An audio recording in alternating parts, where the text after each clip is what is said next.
Olá! O luto é uma concepção amplamente estudada na psicologia.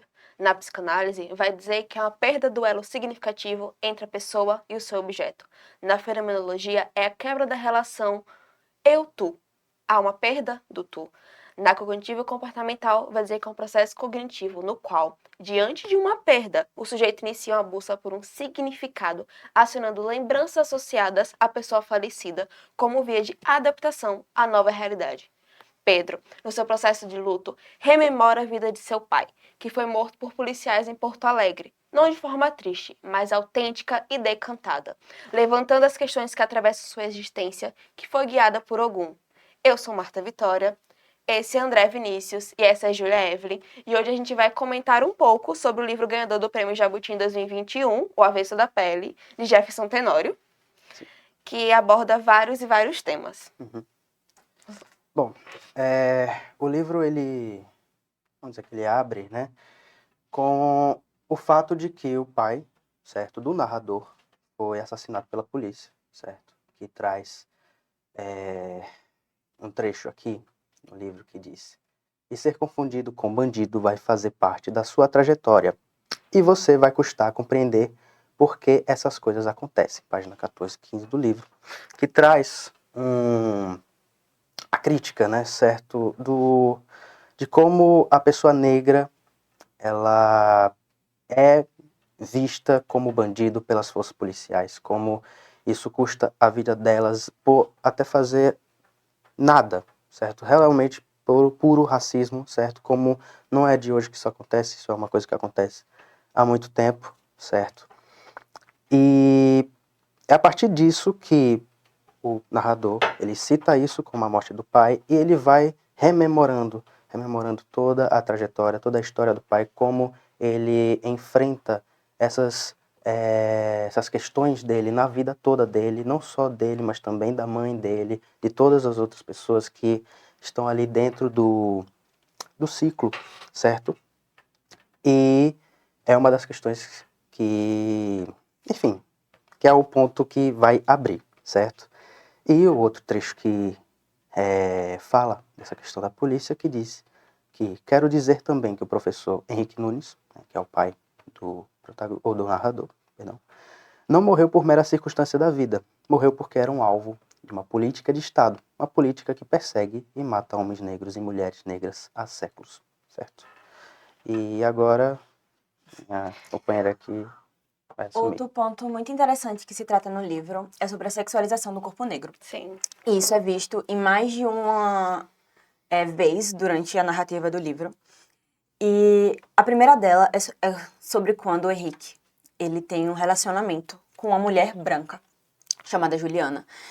E todo esse relacionamento é muito interessante porque a gente vê como realmente é a vivência de pessoas de raças, né, diferentes convivendo na sociedade, num relacionamento amoroso.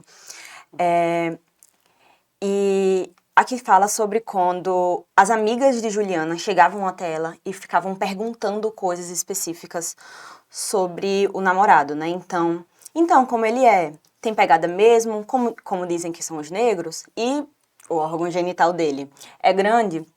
Então, mostra como a hipersexualização é uma herança, né, do tempo da escravidão, que perpetua até hoje, sobre como esse homem viril, este homem que está ali para servir as mulheres brancas, especificamente. E isso é trazido muito fortemente na fala dele e sobre como a relação deles dois se tornou algo voltado para o cunho sexual, tá? E outro momento que essa sexualização do corpo negro é falada de maneira mais direta é sobre a mãe, né? Que quem narra é o filho, né, de Henrique. E ele fala sobre quando a mãe, com 13 anos de idade, ela estava andando na praia e aí um senhor de idade chegou até ela e falou que ela era uma mulatinha muito gostosa. E é a primeira vez que ela foi atravessada com o termo mulata, né? Foi a primeira vez que ela se questionou sobre ser negra, sobre não ser negra, que ela não tinha essa visão anteriormente.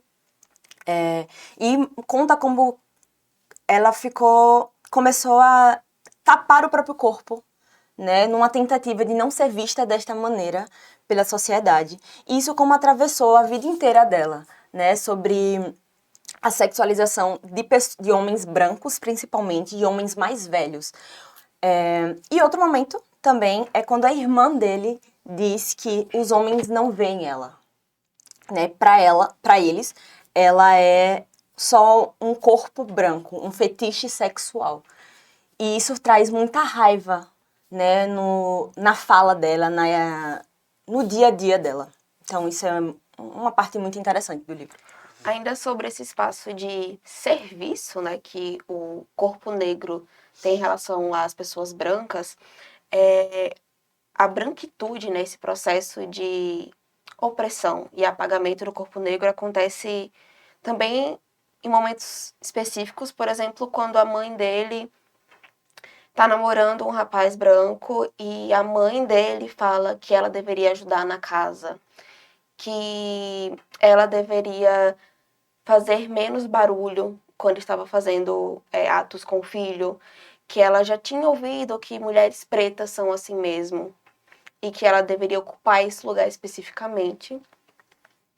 E, além disso, o livro trata também sobre como as pessoas brancas nunca pensam para além do que elas imaginam das pessoas negras. Sim. Então, por exemplo, quando Henrique tem uma crise de ansiedade na escola e a equipe não consegue identificar que é uma crise de ansiedade e eles acham que ele estava com fome e começam a oferecer comida para ele, ele diz, né, que pessoas brancas nunca pensam que um menino negro possa ter outros problemas além da fome e das drogas. Então é como se a visão fosse tão específica que não é possível ver que lhe é atravessado outras questões. E isso ocorre não só no livro, como na nossa realidade, mas a forma como Pedro traz isso de maneira muito incisiva, assim, esses relatos, para a gente repensar como vemos esse lugar do corpo negro e como a gente, da psicologia, também precisa repensar como lidar com essas pessoas e essas situações. Isso também é muito visto naquele relacionamento que ele teve com a mulher branca sobre as piadas, né, de cunho racista que eram super normalizadas, né? E até a fala dela de eu não sou atravessada pelo racismo, eu não sou racista, porque eu namoro homens negros. Então também vem muito esse papel da pessoa branca neste processo, que nós precisamos entender que nós fazemos parte de uma sociedade racista, sim, e que nós somos atravessadas por ele, mesmo que de alguma forma fizemos coisas ao contrário. E outro ponto muito legal do livro é sobre trazer essa religião de matriz africana de uma maneira normalizada, que eu acho que é uma coisa que é pouco feita ultimamente, não só ultimamente, desde sempre, né? Que sempre traz como uma explicação, sempre traz com, enfim, vários tópicos acima. Mas não, no livro trouxe de uma maneira super fluida, e é assim que funciona. Essa é a minha religião, essa era a religião do meu pai, e era nisso que ele acreditava, e isso é uma parte muito legal também. O pai tinha muito essa na religião e na educação, né? Uhum. Sim, sim. Que na profissão dele, né, que ele sendo o único professor negro da escola, certo? Então ele tinha alunos também, né, que ali, em que ele presenciava situações, certo? Como tem um trecho que diz que um grupo especialmente se exibia dizendo que fulano matou não sei quem e agora o cicrano não vai mandar bala no fulano. Você viu que eles contavam aquilo por prazer, você os olhou, a maioria era composta de negros, e você sabia bem para onde estavam se encaminhando. Né? Você deveria ser um exemplo para eles. Né? O único professor negro da escola, certamente você, deveria dar um exemplo, talvez por impulso, culpa, ou mesmo porque sentia que ainda precisava fazer algo, certo? E isso traz a visão de que, justamente por estar ali na presença de ver que muitos alunos deles, que via que estava sempre falando de assuntos ali da vivência, sobre tiro, sobre alguém que foi assassinado, sobre alguém que está no meio do mundo das drogas do tráfico, para ele servir como exemplo, para dizer que, pô, eu sou um professor, eu tenho conhecimento, vocês também podem fazer isso, certo? Mas que também vai ser uma complicação porque a gente sabe que nas profissões, né, as profissões, embora os negros eles assumam a posição deles, eles não vão ter a mesma relevância como uma outra pessoa branca, certo? Então, é justamente naquela questão de que eles têm que sempre se mostrar mais do que eles são, porque eles sabem que eles não vão ser vistos iguais que nem os outros brancos, certo? Então, é algo que o livro ele dá esse embate, porque para mostrar como o racismo está presente não só em formas agressivas, mas também bem minuciosas, bem ali nas entrelinhas, certo? Sim. Que é alguma coisa que até fica quase que imperceptível. Certo? Inclusive, essas entrelinhas vêm desde a criação. Uhum. Henrique, ele... o Pedro cita na narração sobre Henrique, que é o seu pai, Sim. que ele vai pro psicólogo uma vez e a mãe fala: eu achei que você era autista, porque você fala muito pouco, você interage muito pouco. E ele começa a se questionar, porque ele fica pensando que você nunca tinha percebido essa vontade de ficar calado, essa vontade de permanecer quieto. Mas você começou a perceber como isso tinha a ver com a sua criação, como lhe foi dito a vida inteira que não fale alto em certos lugares, não ande por muito tempo atrás de uma pessoa branca, não faça nenhum tipo de movimento brusco, nunca saia sem documentos, como ele foi o tempo inteiro criado a partir de um manual de sobrevivência, de o que ele deveria fazer ou não para se comportar em sociedade. Então não era nada de nenhum transtorno, não era nenhuma condição psicológica, era de fato como ele foi criado para viver e existir no mundo. Sobreviver, né? Literalmente. E eu achei muito significativo como ele cria seu filho de uma maneira diferente. Por mais que ele também passe que é preciso que eles lutem por algo, ele não passa de maneira coercitiva, por exemplo. Ele não cerceia o filho. E eu acho que um dos momentos muito marcantes no livro é quando ele questiona pro filho, se ele pergunta quem era Deus. E aí o filho diz que queria muito dizer que não sabia, mas o pai sempre disse: filho, nunca podemos saber de tudo. Mas olhe, não responda não sei. Diga então que você precisa pensar, que precisa de tempo. E com o tempo, Pedro entendeu o porquê que o pai dizia para ele não dizer não sei. Que era porque os negros tinham de lutar, pois o mundo branco havia nos tirado quase tudo, e pensar era o único que nos restava. Acho que por isso também ele tem tanto isso de ser uma pessoa, um exemplo na educação. Porque é isso, né? Sobre pensar, sobre fazer as pessoas refletirem que elas podem sair daquele lugar. Sim.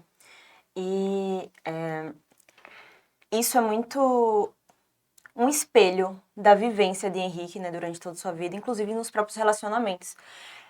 Então, nesse primeiro relacionamento que ele teve, né, com Juliana, que era uma mulher branca, existia esse necessidade de pertencimento, de alguma maneira, né? Ele diz que a presença de Juliana te dava uma espécie de salvo-conduto em certos ambientes. Porque quando você estava com ela, você não era qualquer negro diante dos outros. Você era especial. Né? Então, ele fala sobre como ele era tratado de maneira diferente quando ele estava com uma mulher branca. Então, ele via isso como, não, vou anular as partes ruins desse relacionamento porque eu sou tratado como gente, né, quando eu estou ao lado dela. Mas, ao mesmo tempo, esse relacionamento trazia muitas partes ruins para a vida dele, inclusive socialmente. Então, era visto... como assim um homem negro está com essa mulher branca? Então, ele era sempre olhado de maneira estranha.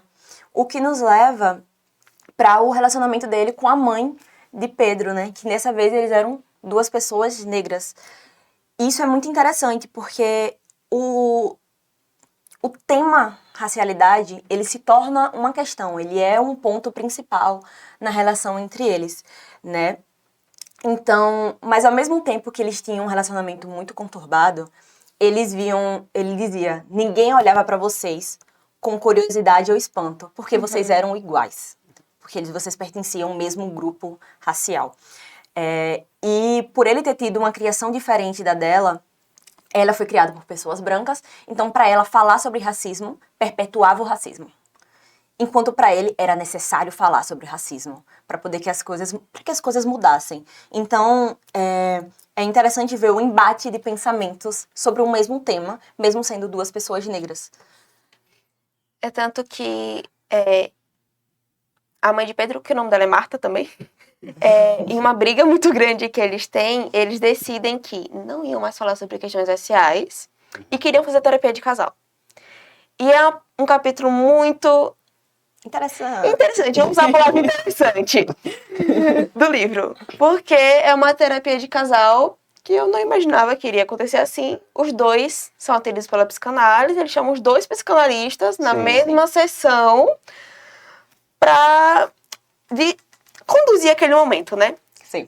Mas o que eu queria trazer aqui específico é porque Henrique começa a se sentir anulado naquele momento. Porque os pontos que queriam trazer na sessão não era o que movia ele.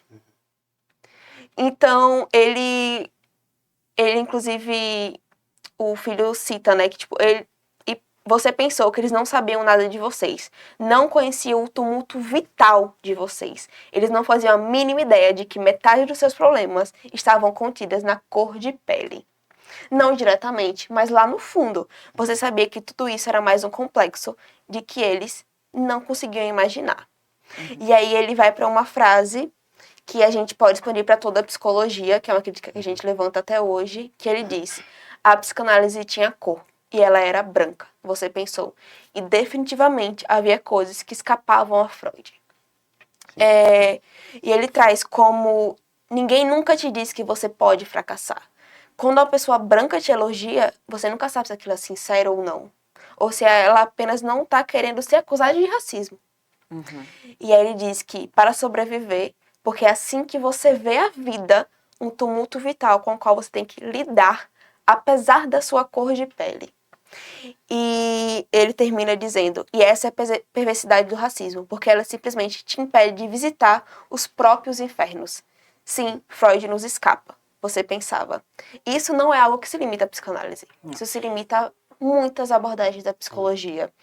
Como essa questão racial, essa subjetividade, não é colocada em jogo numa clínica.